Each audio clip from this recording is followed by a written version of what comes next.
उत्तर प्रदेश में अभी तो असदुद्दीन ओवैसी ने अपनी जड़ें जमाना ही उन्होंने शुरू किया था। ऐसे में ही उनकी पार्टी में ही बड़े चेहरे टूटने लगे हैं। आखिर ऐसा क्या हुआ है? कौन है वह शख्स जो कभी उत्तर प्रदेश में AIMIM की पहचान था? यूं कहें अभी भी है, लेकिन वो जल्द ही असदुद्दीन ओवैसी को टाटा बाय बाय कर सकता है। असीम वकार, सबसे ट्रस्टेड चेहरा असदुद्दीन ओवैसी का, ऐसा क्या हुआ कि अब न वो पार्टी के कार्यक्रमों में दिख रहे, न असदुद्दीन ओवैसी के साथ, और तो और अब असीम वकार पार्टी से बाहर जाने के रास्ते ढूंढ रहे हैं। कहां जाएंगे? क्या वापस उसी समाजवादी पार्टी में जाएंगे या फिर कांग्रेस उनका अगला ठिकाना होगी? सिर्फ असीम वकार ही नहीं, जयंत चौधरी के भी सबसे बड़े सिपह सालार ने आज पार्टी से इस्तीफा दे दिया है। RLD को भी बड़ा झटका है। वो कहां जाएंगे? आज बात इसी की कि दो बड़े चेहरे, जिसमें एक पार्टी छोड़ चुका है और दूसरा जल्द ही छोड़ने वाला है, क्या होगा इसका असर और कहां जाएंगे ये दोनों? आज का यूपी में चर्चा इसी की। नमस्कार, मैं हूं कुमार अभिषेक। आप देख रहे हैं यूपी तक। हम हाजिर अपना न्यूज शो आज का यूपी लेकर। एक चेहरा जो कि असदुद्दीन ओवैसी का सबसे बड़ा चेहरा टेलीविजन पर था, जिसने पूरे देश में असदुद्दीन ओवैसी के बाद अगर बात रखने में अपनी महारत दिखाई तो वो नाम असीम वकार का है। असीम वकार पुराने लखनऊ के मुस्लिम मठाधीश सियासतदान माने जाते हैं। समाजवादी पार्टी के बड़े काबिल प्रवक्ता रह चुके हैं, लेकिन पिछले कुछ वर्षों में, तकरीबन 5-6 सालों से, उन्होंने AIMIM के साथ एक बड़ी पहचान बनाई थी। लेकिन हाल के दिनों में कुछ ऐसा हो गया कि अब वो असदुद्दीन ओवैसी के इर्द गिर्द नहीं दिखाई देते, ना ही अपनी पार्टी के लिए उस तरीके से बातें रखते दिखाई देते हैं। तो क्या असीम वकार अब असदुद्दीन ओवैसी का दामन छोड़ने वाले हैं? क्या असीम वकार अब AIMIM को टाटा बाय बाय करने वाले हैं? चर्चा इसकी बहुत है और इस चर्चा के पीछे की कई वजह है। यूं तो अबू आजमी के बेहद करीबी रहे असीम वकार ने देश भर में प्रवक्ता के तौर पर अपनी पहचान बनाई, और असदुद्दीन ओवैसी जब भी लखनऊ उत्तर प्रदेश में आए तो सबसे ज्यादा उनके करीब कोई दिखता था तो असीम वकार ही थे। लेकिन पिछले कुछ दिनों से न तो वो अपनी पार्टी के किसी मीटिंग में जा रहे हैं, ना ही पार्टी की तरफ से उन्हें बुलावा दिया जा रहा है। जब भी असदुद्दीन ओवैसी उत्तर प्रदेश के दौरे पर होते हैं, असीम वकार कहीं दिखाई नहीं देते। वजह मानी ये जा रही है कि असीम वकार का अब दिल अपनी इस पार्टी से भर गया है और अब वो उस पार्टी की तलाश में है जो ऐसी पॉलिटिक्स करे जो विपक्ष की आवाज बन सके। यानी कि असीम वकार अब मुस्लिम पॉलिटिक्स नहीं करना चाहते। जिस पॉलिटिक्स को उन्होंने पिछले 6-7 सालों में किया है असदुद्दीन ओवैसी के साथ जुड़कर, अब वो मेन स्ट्रीम की पॉलिटिक्स की तरफ जाना चाहते हैं। अभी भी हालांकि उन्होंने अपने पत्ते नहीं खोले हैं कि क्या वो सचमुच छोड़कर चले ही जाएंगे या फिर वो किस पार्टी में जाएंगे। अगर जाएंगे तो क्या वो समाजवादी पार्टी में जाएंगे, क्या वो कांग्रेस पार्टी में जाएंगे। लेकिन उनका जी जरूर भर गया है असदुद्दीन ओवैसी और उनकी पार्टी से। अब कहा यह जा रहा है कि असीम वकार को दरअसल अब इस नए सेटअप में AIMIM में कोई तवज्जो नहीं मिल रही।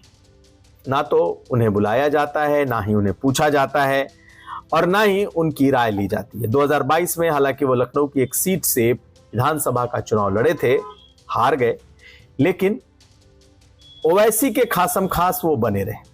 लेकिन ओवैसी का साथ छोड़ने की वजह क्या है? दरअसल कहा यह जा रहा है कि जो AIMIM के जो प्रदेश अध्यक्ष हैं शौकत अली, उनसे उनकी बिल्कुल पटरी नहीं बैठ रही और शौकत अली भी अब असीम वकार को कोई तवज्जो नहीं दे रहे।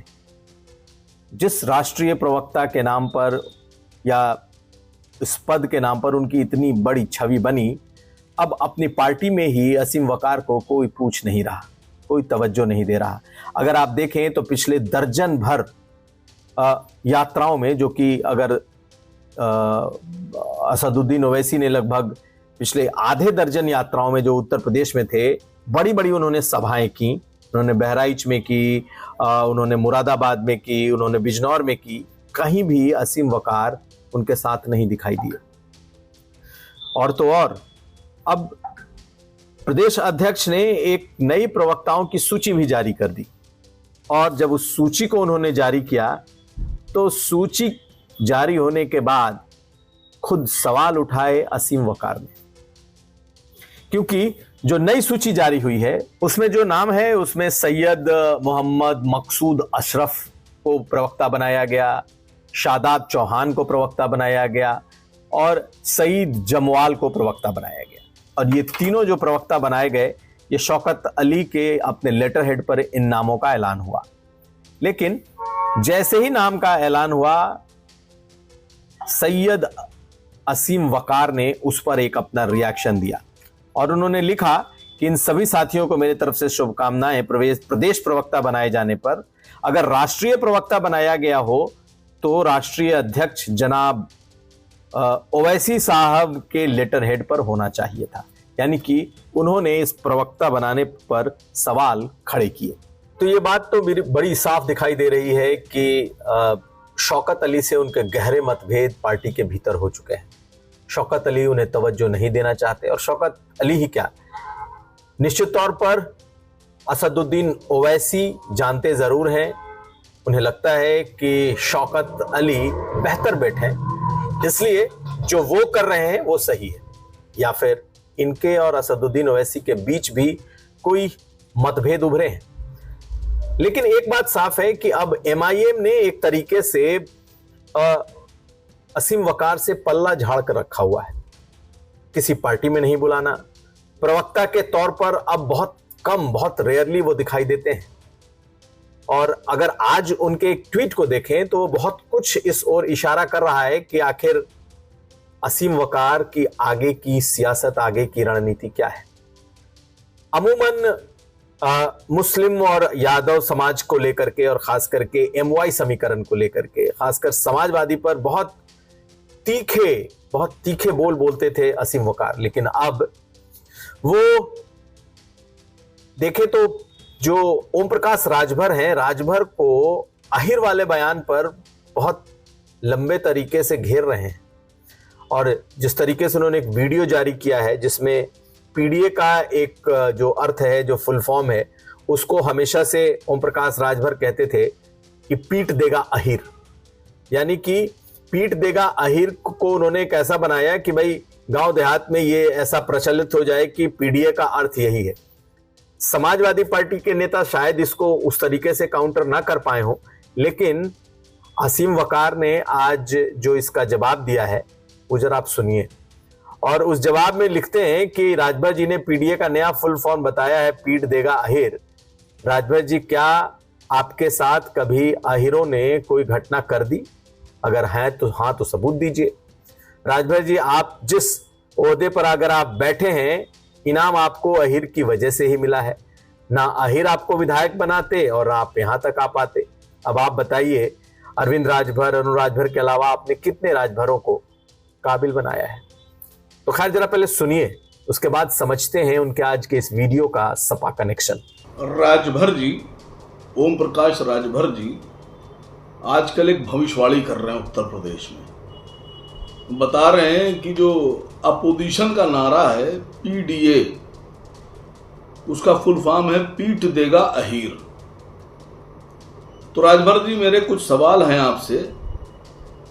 ये जो आप उत्तर प्रदेश के लोगों को डरा रहे हैं, जागरूक कर रहे हैं कि पीट देगा अहीर पीडीए मतलब, तो क्या आपके साथ किसी पीडीए के अहीर ने कोई घटनाक्रम को अंजाम दे दिया है? जिसको आप जबान से नहीं कह पा रहे हैं लेकिन लोगों को जागरूक कर रहे हैं। अगर ऐसा है तो प्लीज सबूत पेश कीजिए और वीडियो जारी कीजिए या कोई गवाह के साथ कोई जारी कीजिए इस तरह का। दरअसल जिस तरीके से पीट देगा अहिर, जो पीडीए का फुल फॉर्म के नाम पर उन्होंने राजभर को घेरा है, ये इस ओर इशारा कर रहा है कि असीम वकार अपने पुराने घर लौटने को बेताब है।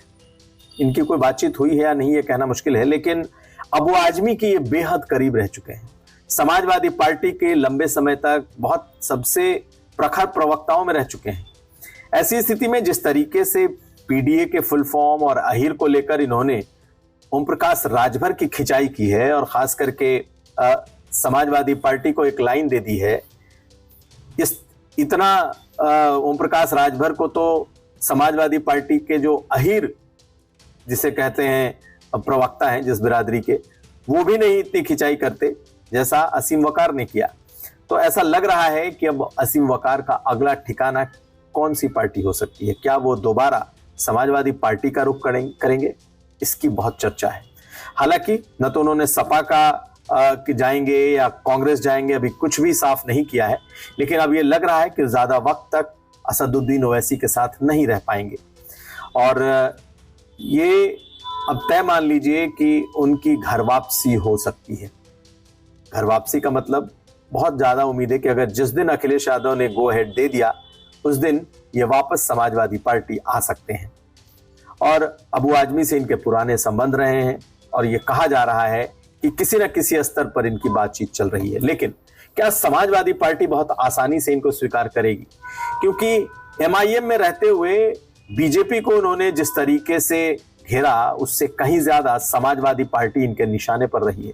या यूं कहें, आज अगर असीम वकार का अगर कोई पॉलिटिकल कैपिटल बना तो वो समाजवादी पार्टी के खिलाफ बना। खैर, सियासत में आना जाना, सियासत में दोस्ती दुश्मनी बहुत मायने नहीं रखती। आज आप इस पार्टी में हो, कल उस पार्टी में हो। और असीम वकार को देख करके अब ये लगने लगा है कि वो जल्द ही घर वापसी कर सकते हैं। हमारी इस पर नजर रहेगी, लेकिन ये बात भी तय मान लीजिए कि उनकी असली लड़ाई जो थी वो शौकत अली से थी और उनकी पार्टी ने उन्हें बिल्कुल तवज्जो देना लगभग बंद कर दिया था। प्रदेश अध्यक्ष ने एक तरीके से असीम वकार को किनारे लगा दिया और उसके बाद इनकी शुरू होती है घर वापसी की कहानी। कब तक होगी, कब तक चीजें तय होंगी, ये अभी भविष्य के गर्भ में है। लेकिन अब ये ज्यादा वक्त तक एमआईएम के साथ नहीं रहेंगे। वहीं दूसरी तरफ आज रामाशीष राय जो कि प्रदेश अध्यक्ष हैं आरएलडी के, जयंत चौधरी के की पार्टी के, आज उन्होंने पार्टी से त्याग पत्र दे दिया। रामाशीष राय काफी समय से प्रदेश अध्यक्ष थे, पूर्वांचल से आते हैं और उनका पुराना कनेक्शन अगर देखा जाए तो बीजेपी से रहा है, लेकिन पिछले कई सालों से वो आरएलडी के प्रदेश अध्यक्ष थे। अब यह कहा जा रहा है कि वो भी या तो समाजवादी पार्टी या कांग्रेस, इन दोनों में से किसी एक पार्टी का दामन थाम सकते हैं। देवरिया के रहने वाले हैं, तो देवरिया की एक सीट, फाजिल नगर की सीट पर उनकी नजरें हैं। सीट मिलती है नहीं मिलती है ये तो कहना मुश्किल है, लेकिन उन्हें यह लगने लगा था कि पूर्वांचल की पॉलिटिक्स वो आरएलडी के साथ रहकर नहीं कर सकते हैं और इसीलिए आरएलडी ने भी इस बात को भांप लिया था और तभी कुछ दिन पहले अनुपम मिश्रा को उन्होंने कार्यकारी अध्यक्ष बना दिया था, क्योंकि यह बात सामने आ गई थी कि अब रामाशीष राय ज्यादा वक्त तक नहीं रहेंगे पार्टी में। प्रदेश अध्यक्ष के तौर पर वो कुछ दिन के मेहमान हैं और जैसे ही किसी पार्टी में या तो सपा या कांग्रेस, खासकर कांग्रेस की चर्चा ज्यादा है कि अगर जिस दिन उनसे कांग्रेस की बात पक्की हो जाएगी वो वापस वो पद छोड़ देंगे, वो रिजाइन कर देंगे। और लगता है हुआ भी यही है। आरएलडी ने भी एक तरीके से उनसे अपना पल्ला झाड़ लिया था, अपना नया कार्यकारी अध्यक्ष नियुक्त कर दिया था। इंतजार इस बात का था कि वो कब खुद छोड़ करके जाएं, तो आज उनका इस्तीफा आ गया। ऐसे में दो बड़े चेहरे, रीजनल पार्टी या यूं कह लें छोटी पार्टियों के चेहरे हैं, लेकिन दोनों बड़े अहम चेहरे, और इन दोनों की तरफ से लगभग ये तय माना जा रहा है कि या तो कांग्रेस या सपा, दोनों में से किसी एक पार्टी का ये दोनों दामन थामेंगे।